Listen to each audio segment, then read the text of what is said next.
Merci à vous qui nous rejoignez sur Espace Kakandé 99.7 en région, évidemment. Vous nous écoutez là sur 99.7, mesdames et messieurs. Dans un instant d'ailleurs, nous allons faire un saut de ce côté avec Bassekou Dramé du côté de Kolaboui. On reviendra sur cette actualité, le temps pour notre réalisateur de l'appeler, il faut le dire. L'ex-directeur de campagne d'Alpha Condé a-t-elle sauté sur la grenouille de son candidat? Nous posons cette question ce matin chez les GG. La sortie du ministre Tibou Kamara chez les confrères en début de semaine semble prendre à revers la candidate du pacte qui s'en est défendue hier sur nos ondes dans le grand direct de l'actualité. Jamais un homme d'affaires, ni KPC, ni un autre ne m'a donné un franc à remettre à Alpha avant de mettre donc en garde le conseiller personnel du chef de l'État que Tibou me laisse tranquille, sinon il me verra comme un soleil de 14h. Donc c'est les propos évidemment de Dr Makale Kamara hier sur Radio Espace. Quel est le fin mot dans cette histoire? Nous essayons de comprendre ce matin avec l'homme d'affaires Kefa Kamara KPC qui va intervenir ce matin en exclusivité sur Radio Espace Guinée. La NGP prend le contre-pied des dernières déclarations de son leader dans les grandes gueules. En effet, Badra Koné donc a dit l'opposition de son mouvement à toute collaboration avec l'UFDG dans le cadre de la présidentielle d'octobre prochain. Mais patatras, donc la réaction de son camp est arrivée comme un soleil de midi. Nous informons l'opinion que nous soutenons la candidature du président de l'UFDG, conformément donc à l'accord de principe donné par le président de la NGP, a tranché donc le mouvement. Quel est le fond de ce méli-mélo? Badra Koné, vous allez l'entendre ce matin chez les GG. Si vous voulez bien, on va y aller du côté de Bokeh, voilà, d'où nous attend Bassekou Dramé, qui est en direct, mon cher Moïse. Bassekou Dramé, évidemment, qui intervient en direct sur notre antenne. Bassekou, bonjour et bienvenue sur Radio Espace. Bonjour, Lamine Siko, milieu auditeur de Infomédia. Monsieur le directeur régional d'Espace Kakandé, quelle est la situation du côté de Kolaboui ce mercredi matin? Bon, un calme précaire règne pour l'instant du côté de Kolaboui, et malgré qu'on parle de quelques acteurs qui sont partis hier soir pour rencontrer les jeunes et discuter afin de décrisper la situation. Et j'ai parlé avec quelques responsables qui m'ont annoncé qu'Oudi Premier était sur le terrain, et au dernier, on me dit qu'ils ont été trahis par Oudi. Qu'est-ce qui a caractérisé donc la présence de Oudi sur le terrain pour être qualifié d'un homme qui est venu les trahir par rapport à leurs ambitions sur le terrain? D'abord, pour un peu faire l'historique de ce qui s'est passé du côté de Kolaboui, il faut rappeler que tout est parti en 2019 où un accord a été signé entre l'ANAIM, Marinex et la commune rurale de Kolaboui, les jeunes qui travaillent sur le réseau, pour voir éventuellement comment aplanir des divergences et partir sur de nouvelles bases pour la gestion de la centrale se trouvant du côté de Kolaboui. Et de ce problème qui a été discuté dans la salle de réunion de l'ANAIM, la Villa 3 avril du côté de Kamsar, les points suivants ont été énumérés. C'était éventuellement de prendre en charge les travailleurs sur le réseau, discuter sur la base d'un salaire de 1,5 million. Deuxièmement, ne pas brancher les gens sur le réseau jusqu'à ce qu'il y ait l'extension en apportant les fils et les poteaux et 4 transformateurs pour avoir la qualité énergétique pour fournir donc du courant net au niveau des foyers du côté de Kolaboui. Ces accords ont été signés et il a fallu donc 6 mois pour que l'ANAIM puisse se bouger, envoyer ces 3 transformateurs parce que les jeunes avaient commencé à menacer pour envoyer ces transformateurs. Et quand ces transformateurs sont venus, l'étude a été engagée sur le terrain pour voir éventuellement comment placer ces transformateurs pour desservir les 15 districts du côté de Kolaboui.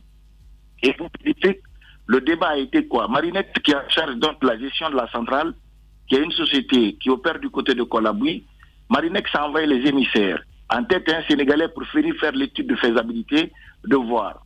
Et le résultat qui a filtré autour de l'étude de faisabilité, c'était de faire quoi?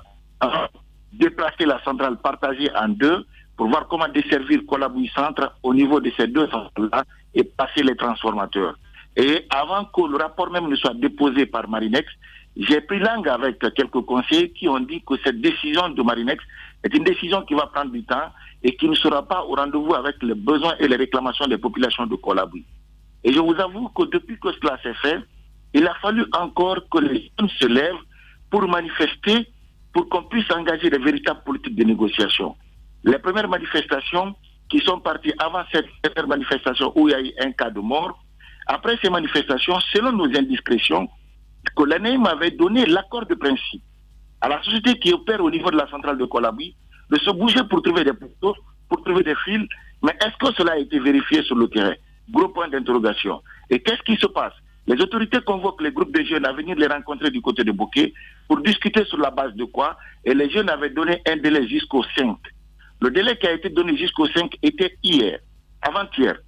Et ce délai-là, avant l'explication du délai, le ministre de l'Information et de la Communication, étant dans la zone de Bokeh, pour la remobilisation des troupes autour de l'idéo donc de leur parti, est parti rencontrer les jeunes au niveau de Colabouy pour discuter de l'ensemble des stratégies de comment concilier les jeunes à renoncer à la manifestation, ce qui n'a pas été du coup des jeunes, des femmes qui ont tout retroqué et rejeté donc la proposition du ministre, et à 1h du matin, les manifestations sont parties. Et les jeunes, j'ai parlé avec le responsable leader de ces manifestants du côté de Colabouy, ils sont au nombre de 11. Ils sont tous unanimes sur un point, c'est que pour l'électrification de Colabouy, il faut les brancher sur la centrale se trouvant du côté de Dapilon, le port du consortium SMB, ou les mettre sur la ligne de la CBG pour épargner complètement ces cris du côté de Colabouy. Malgré par endroits, d'autres ont qualifié que c'est un mouvement politique, où c'est les politiciens qui sont derrière, les jeunes ont nié cela pour dire qu'ils réclament le courant pour l'intérêt des populations de Colabouy et que c'est inadmissible que ce grand carrefour de Bokeh puisse rester longtemps sans avoir de courant. Je vous informe que, je vous informe que EDG a désisté complètement de sa responsabilité pour prendre en charge la gestion de la centrale du côté de Colabouy. Parce que EDG, que dans leur politique, les communes rurales ne sont jamais gérées par la direction générale de EDG. Bien. Ce qui fait que le problème aujourd'hui est rejeté tant au ministère des Mines, tant au ministère de l'Énergie, à qui prend la responsabilité. Et c'est l'ANAIM, je vous informe, qui fournit du carburant du côté de Colabouy. De cette politique de fourniture, est-ce qu'il y a une politique de transparence? Est-ce qu'il y a l'engagement réel de l'ANAIM par rapport à cette politique? Bassekou, rassurez-nous qu'aucune manifestation de rue n'est en vue du côté de Colabouy et que des démarches sont en cours pour calmer les esprits. Voilà, parce qu'on nous signale la présence de Kassouri dans la région de Bokeh. Bon, je vous informe que Kassouri arrive à Bokeh pour tenir un meeting. Il vient en tant que directeur de campagne ou dans le programme officiel qu'on a reçu ici à la radio. Ouais. Kassouri vient pour inaugurer d'abord l'école régionale des arts et métiers et également la direction préfectorale des mines et géologie et la direction régionale. C'est ce qui est donc du programme de Kassouri du côté de Bokeh. Il va tenir un meeting géant au niveau de la place des Martyrs. Je vous informe qu'il ne vient nullement pour discuter les problèmes de Colabouy. Oui. Avant le problème de Colabouy, Kassouri a été annoncé du côté de Bokeh. Ce qui fait qu'aujourd'hui, les membres du bureau politique national du RPG Arc-en-Ciel sont en train donc de parader au niveau de la ville de Bokeh pour montrer vraiment que le parti est aimé par les citoyens de Bokeh. Donc cela n'a rien à voir avec la situation de Colabouy. Mais par contre, les négociations ont été engagées et avant que je ne sois appelé par donc la radio, quelques jeunes leaders m'avaient appelé pour dire qu'ils ont été trahis. Trahis par qui? Et cela reste à vérifier sur le terrain. Si les négociations ont été engagées, voilà. Pour l'heure, je ne saurais vous dire que pratiquement qu'il y a des résolutions concrètes sur le terrain. Voilà, Bassekou Dramé, directeur régional du côté d'Espace Kakandé. Merci beaucoup, Bassekou. Les grandes gueules continuent sur Radio Espace. Chez les GG, nous pensons comme JMJ. Dire la vérité. La vérité, qu'elle plaise ou qu'elle blesse, est une pertinente attitude de sagesse. Le journalisme est la plus grande aventure humaine, car il est mission, passion, vision, interrogation, immersion, quête de vérité et conquête d'objectivité. Écoutez les GG tous les matins sur Radio Espace en simultané sur Espace TV, Espace Région Bokeh, Labé, Zérékoré, Kindia sur 99.7, Cancan sur 99. Les grandes gueules sur Espace ou la messe des sans-voix. Vous nous suivez également à la télévision. Merci de nous rejoindre. Si c'est maintenant que vous le faites, mesdames et messieurs, on va s'intéresser un peu plus tard à cette affaire. Évidemment, nous nous attendons d'ailleurs un KPC qui va intervenir sur notre antenne. Mon cher Tamba, on a écouté un Bassekou Dramé du côté de Bokeh. Absolument, un compte rendu plutôt étoffé. Ouais. Oui, parce que plusieurs acteurs sont intervenus dans ce ramasser d'informations qu'il nous fait. Aussi bien les autorités, les jeunes qui voulaient en découdre avec elle, et puis les mesures qui sont envisagées pour amener de l'électricité du côté de Colabouy. Ça reste ainsi une série d'informations intéressantes. Maintenant, On espère que à la fin, l'État puisse tenir ses engagements, puisse tenir ses promesses, mais surtout que tout le monde puisse se bouger dans le cas de la fourniture de l'électricité à des communautés en fait qui n'auraient pas dû être en manque de cela. On sait que la Guinée a plusieurs greniers, mais cette région de la Guinée, c'est quand même sur elle que depuis 10 ans, la gouvernance Alpha Condé s'est bâtie. Donc, il ne faut pas perdre de vue cette réalité-là. Ces populations en ont conscience. C'est devant elles qu'elles voient, c'est devant elles qu'arrivent des cortèges de camions pour transporter ce minerai. C'est devant elles qu'il y a des cérémonies de lancement. Je me souviens encore quand du côté de Bofa, nous lancions Bel Air Mining. Je me souviens de... Oui, okay. Parce que moi, j'étais maître de cérémonie. Rien que cela... Je suis encore loin d'avoir des actifs dans une société minière. Vous avez vu la complicité. Tout ce qui est pollution et autres, Tamba, avec les belles phrases que tu as pu prononcer ce jour, t'es comptable. Bien. Allez, on va revenir dans Moussa, s'il te plaît. Voilà, allez-y. Tu ne m'as pas coupé ça. Allez-y. Voilà, mais moi, je veux quand même aller un peu plus loin. Je veux quand même aller un peu plus loin. Ils vont ramener de l'électricité, peut-être. C'est une bonne chose. Mais je vais vous dire, ça ne va pas calmer ce qui se passe du côté là-bas. du Ça ne le calmera pas parce que, vous savez, quand vous devez implanter une société minière, il y a des études premières qui sont réalisées. À l'intérieur de ces études, il y a des recommandations en termes de prise en charge des préoccupations des populations. Quand vous prenez des populations qui faisaient de l'agriculture avant pour se nourrir, désormais, ils n'ont plus d'espace pour faire de l'agriculture. Qu'est-ce qui va suppléer à cela? Par quel moyen est-ce qu'on va substituer cette pratique agricole-là? Je pense que ça, ce sont des questions sérieuses qui persistent. Mais au-delà de cela, Lamine, c'est très humain que quand à côté de toi, il y a quelqu'un qui ne fait que s'enrichir, ça se passe devant toi. C'est chez toi qu'il est. Et il s'enrichit à partir de ce que tes parents, tes aïeux, de génération en génération t'ont légué. Ça se passe devant toi. Et puis toi, pendant ce temps, le monsieur, il s'enrichit. Toi, tu te paupérises, tu te dessèches totalement. Tu réagis comment? Moi, je pense qu'il faut prendre... Non, mais ça te fait rire, Ahmed, mais allez voir les populations là-bas. Et puis, il y a tellement de poussière aujourd'hui là-bas. Les lèvres deviennent sèches. Pas de nourriture. Ça se fend même. Tu es comme ça dans la pauvreté. À ce moment, vous faites quoi? Vous qui êtes gouvernant. Bien. Vous pensez qu'on va régler ça en apportant de l'électricité? Les gens, ils mangent pas de l'électricité, hein. Le ventre, dans le ventre, c'est du noir. Là-bas, il n'y a pas besoin de lumière. Bien Donc, ce qu'il y a à faire, c'est réfléchir à ce qu'il faut apporter. Ouais. Un remplacement de ce qu'on a pris. Il y a des solutions, en tout cas. Écoutez, il y a un port d'Apilon à côté où on peut éviter. Non, Lamine. Ouais. L'électricité, ça va être l'heure.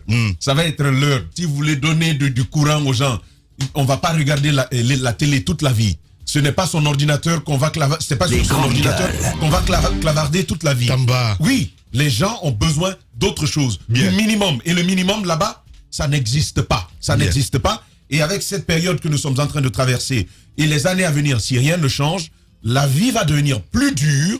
Ce n'est plus d'électricité qu'on va nous parler. On va nous parler de riz. On va nous parler de condiments. On va nous parler de tout ce que vous savez, sauf d'électricité. À mon avis, il faut concevoir des politiques, des programmes pour ces localités, pour une prise en charge durable de leurs préoccupations. Merci beaucoup, mon cher Tamba. Allez-y. Je trouve que du côté de l'électricité peut changer quelque chose, Tamba. Ouais. S'ils ont du courant électrique. Il a de mauvaise foi. Ça peut, on a quand même reçu un grand économiste ici hier. Ouais. Les chakras. Et il ne savait même pas comment il allait le faire. Monsieur Chakra a tenté de le déstabiliser, ça n'a pas marché. Oui, c'est un grand économiste. Oui, je suis d'accord. Mais vous êtes grand par rapport à quoi? Il a quand même. Laissez-lui parler. Non, mais il m'évoque. S'il rappelle ce que je dis. Ousmane Kaba est un grand économiste. Je suis d'accord. Alors, sauf que hier, il n'a pas été grand économiste. Ce que l'énergie peut permettre de faire en termes de lutte contre le chômage. Même Moussa sait ça. Non, mais écoutez, vous tout le monde sait ça. Mais restez pas. Non, je vais le laisser. Moi, je vais le laisser. C'est grave. Je vais le laisser. Quand on arbore le boubou que tu as, on est plus sage. Normalement. Moi, je voudrais. Là, je m'étais. Voilà. Donc, je voudrais quand même faire remarquer que ça peut changer quelque chose. Ensuite, Tamba, C'est un boubou qui tient. Je sais. C'est pourquoi je dis qu'on est plus. Il a attaqué la communauté. Non, arrête. Là, c'est terrible, sincèrement. Allez-y, ces deux-là, c'est pas possible. Non, moi je les adore, les deux. Là, allez-y, Ahmed. Bon, non, mais qu'est-ce que tu veux que je... Il l'a déstabilisé. Il m'a déstabilisé aussi. Tamba allez-y, Ahmed. Allez-y, Jacques, s'il vous plaît. Parce que lui, je cherche. Par rapport à l'énergie, Ouais. je pense que on a toujours trouvé des solutions ponctuelles. Des solutions plutôt circonstancielles, Ouais. c'est-à-dire qu'il y a une localité qui s'élève quelque part, donc on essaie de trouver un groupe électrogène pour calmer les gens. Il n'y a pas de solution pérenne. Nous Ouais. n'avons jamais marché comme ça. Il y a quand même quelque chose qui surprend ces derniers temps ici à Conakry. Il y a moins de cris, même si, bien entendu, il y a certains quartiers qui se plaignent, mais il y a un peu plus d'électricité Ouais. dans la capitale. Bon, les gens disent encore que c'est l'eau. Donc, on attend que la saison sèche s'approche. Donc, je vois souvent ces besoins qui sont exprimés par nos amis du monde rural, nos parents du monde rural. Bon, on ne peut pas se moquer d'eux. Ils ont aussi envie de vivre bien, de vivre comme nous.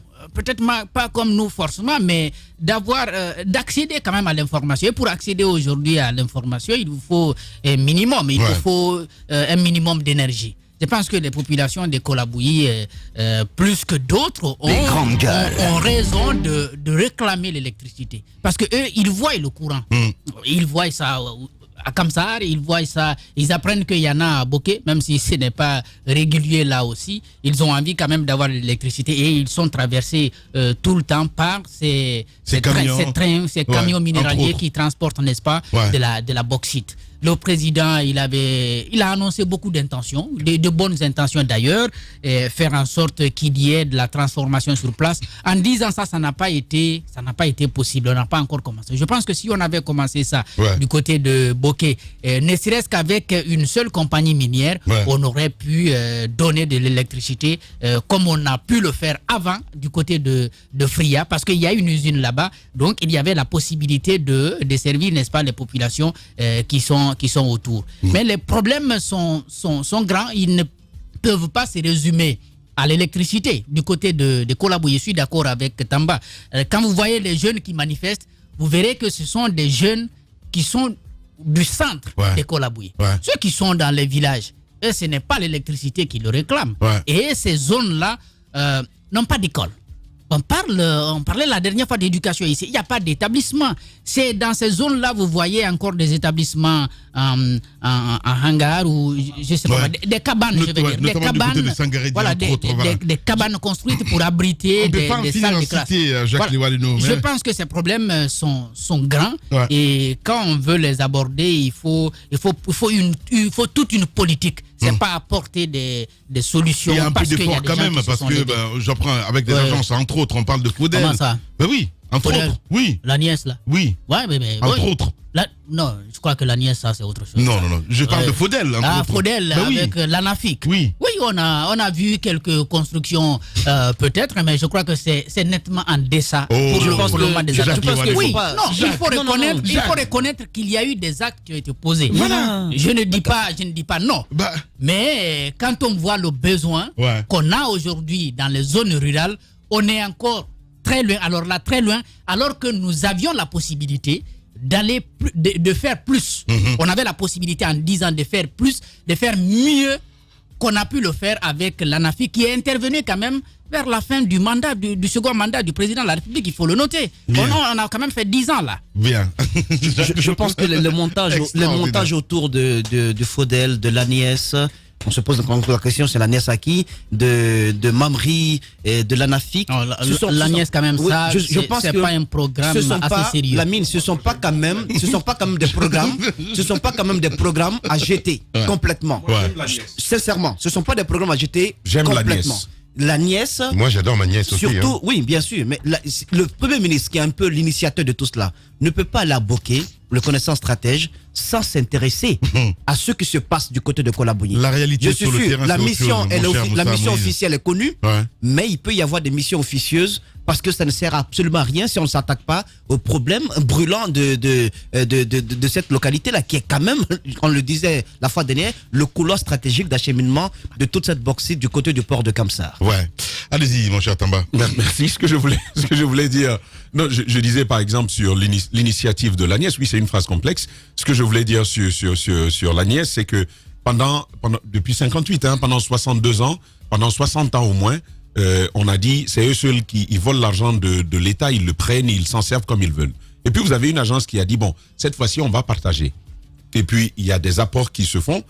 Et on parle 250 000 qu'on regarde comme quelque chose d'insignifiant. Mais je vais vous dire, 250 000 pour certaines familles guinéennes, c'est une fortune. Ouais. Tamba Zakari Milimono. Hier, c'était dans le grand direct de l'actualité sur Radio Espace Guinée. Quand j'ai proposé au professeur Alpha Condé de mettre une commission de levée de fonds pour l'accompagner, à sa décharge, il m'a dit, Makale, je ne veux l'argent d'aucune entreprise, d'aucun homme d'affaires pour être libre le jour où je serai élu. Donc, jamais un homme d'affaires, ni KPC, ni un autre ne m'a donné un franc à remettre à Alpha. Je n'ai pas envie qu'on me distrait parce que ça ne mérite pas de réponse. C'est donner trop de valeur à cette déclaration mensongère. Et moi, petit bout, sache que s'il me pique, je le piquerai. Qu'il me laisse tranquille. Sinon, il me verra comme un soleil de 14 heures. Il se passe dans la vie politique tant d'événements inattendus, bizarres, que la Guinée paraît fumer la moquette. Chez les GG, la politique, vie de société, les grandes gueules, pour l'intérêt de la Guinée.